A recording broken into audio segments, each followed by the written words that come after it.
So this is a great topic, and to my understanding, I've had a bit of a trawl through the depths of YouTube, mate, the seedy underbelly of YouTube, and I haven't actually found anyone else talking about this stuff at any great level. And this is stuff I get asked all the time, and the answers are quite complicated and quite nuanced and detailed, depending upon the individual person's circumstances. So we'll go through them, but what we're talking about is aerodynamics, and specifically how to improve your limitations of what your main issues may be on the bike in terms of being able to hold a long, low position. So we all know you can buy speed with things like Aero frames and deep section wheels and aerodynamic socks and shaving your legs, as I've recently found out.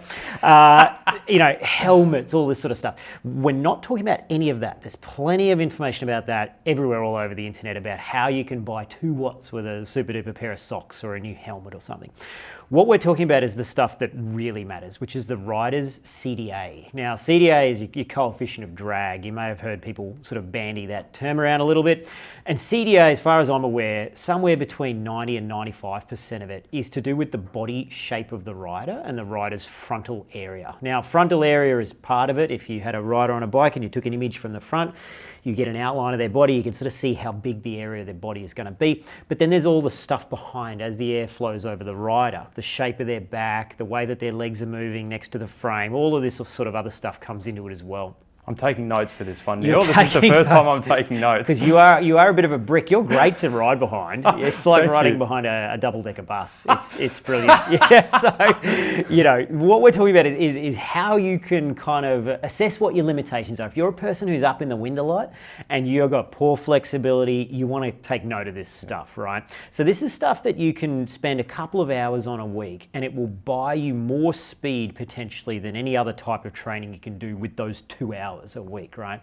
So I would say this is kind of like low-hanging fruit, these aero improvements, right? So people don't like to work on it. People don't like to work on it because they just want to go out and maybe they don't know how to work on it. Well, they don't know how to work on it, which is what we're here for. Okay. So this is, how can you get longer and lower on the bike? How can you produce the same amount of power in a lower position with a lower head, with a narrower pair of shoulders, all of this sort of stuff to go faster for the same wattage, right? So that's what we're talking about. So you'll want to do a lot of this with video footage if possible. So every modern camera phone has got enough resolution and frame rate to do this. You will need to have some way of playing back what you're going to do when you're assessing these movement problems and looking at yourself on a bike as well. If you happen to have a large mirror next to your trainer, great. If not, get someone to video you, get someone to look at you, so you can get an idea of what your issues might be in these kind of categories. And I've tried to narrow this down to 3 main categories, and these are the 3 things which are going to stop you getting long and low on a bike, right? If they're bad. So you can use a postural restoration expert. You could go and see a physio, and they can help you diagnose this stuff if possible. But a lot of the time, I'm going to show you some examples of me doing some of these movements later. And we'll overlay these over so that you can actually see what it looks like when it's good and what it's bad, and you can see what my limitations are, for example, and I'll show you. And later on in the second part of this video, we're going to show you how to fix them. So the first one, which is probably the most important, is being able to operate with a decent what we call an anterior pelvic tilt. Now, on a bike, this means being able to rotate your pelvis forward to enable your torso to go down and long and low so that you're not sitting up in the wind as much. This is a really important, it's probably number 1. It's the thing which is most critical. If you cannot rotate your pelvis forward well on a bike for one of many different potential reasons, you're going to sit up in the wind. You're going to have a lot of drag, and this is definitely a lot of your issue. And your issue in particular is related to hip impingement, right? But how can you look for this? Now, basically doing a standing forward bend test and keeping the lordosis in your spine. Now, the lordosis is the curvature in your lower back, which curves forwards if the person is facing this way. We're looking at this curvature which goes like this in your lower back. Ideally, if you've got some maintenance of your lordosis and you can tilt your hips forward really well whilst maintaining that lordosis when you're standing, that means that your hamstrings, your neural tension, the thoracolumbar fascia, your glute length, all of this stuff is operating reasonably well. Now, Georgie is a great example of this. We might have some footage of Georgie. Georgie's got an incredible amount of mobility. She's not restricted in any meaningful fashion with this sort of stuff. She can rotate forward really, really well whilst maintaining a lordosis. And that's her secret to being able to operate in such a low position on the bike.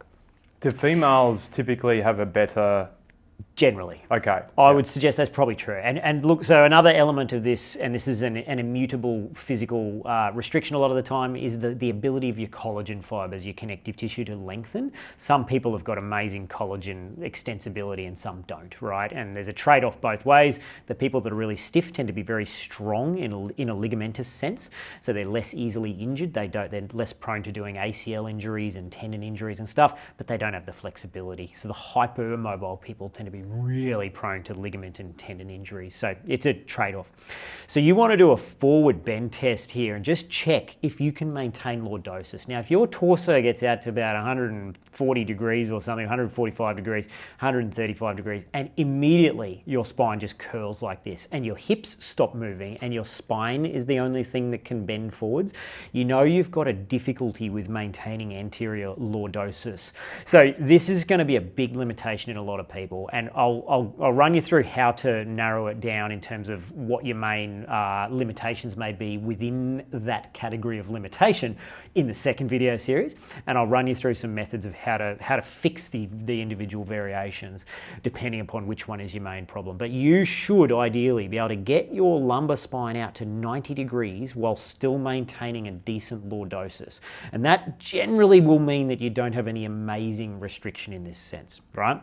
So ability to maintain lumbar lordosis is a good metric of being able to persist with that position on a bike as well, right? So we need to be able to do it in standing, and if you can do it in standing and maintain that lordosis without curling your spine, you probably don't have any major restriction. But if you do find yourself just curling out and your hips stop moving and then you start bending your spine when you get to about 130 degrees here with your hips, you've probably got a limitation here. And how often would you see that in your clinic when you're assessing people?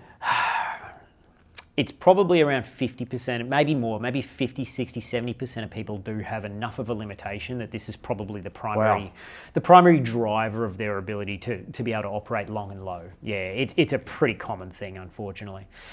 Number 2, hip impingement.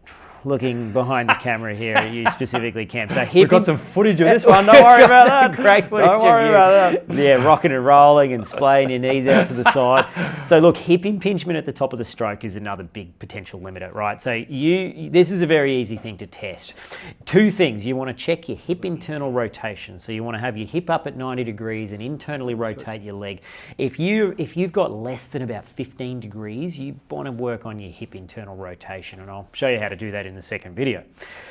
The other thing you want to be able to do is bring your knee right up to your chest, ideally flat thigh on the chest wall if possible when you're lying on your back. So this means that you don't have any major flexion restriction in your hip joint, right? So hip impingement at the top of the stroke can come from 2 different sort of main areas, but that's not too important. What we want is the ability to get your hip up really high and then have a little bit of internal rotation ability as well in that high position.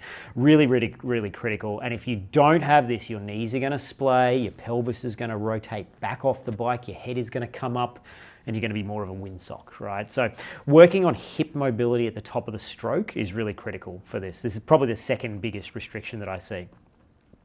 Number 3, thoracic kyphosis. So your upper back, the section where your rib cage is here, if we're once again looking at a person's spine that's looking that way, most people will have some kind of rounding of their thoracic spine. You've got a decent amount. I'm a little bit better than you. And Georgie, for example, is fantastic. Really flat, straight spine, right? Is that contributed from sitting at a desk? Like I was a corporate worker for 15 years? Probably. Okay. Probably. Yeah. There's genetic tendencies with it as well, like the wedging of the vertebral bodies and all this sort of stuff. Muscle development in the chest tends to pull everything round and forward. But yes, sitting at a desk for long periods, absolutely. Yeah. You tend to see people not many people have these jobs, but people who work above their heads a lot tend to be really good. They have a really nice straight flat spine because they're always extending. They're doing it all the time. Painters, painting the ceiling, yeah.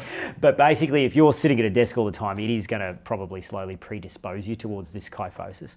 Kyphosis is really important as a limiting factor for head height. So what will happen is if you've got a really stiff thoracic spine that cannot extend and flatten down well, as you drop the rider forward, they will get a major limitation, which is the junction angle between their thoracic spine and their cervical spine, their neck. The junction angle of the spine, where it changes curvature when they're trying to look down the road, it won't have the ability to extend. So this person will not be able to hold a low position and look down the road, so they won't hold the position.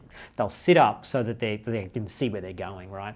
So this neck extension problem, which is really a problem with the thoracic curvature being stiff and unable to flatten down in that low position, that's another big limiting factor for head height, which is obviously a big limiting factor for CDA, for coefficient of drag.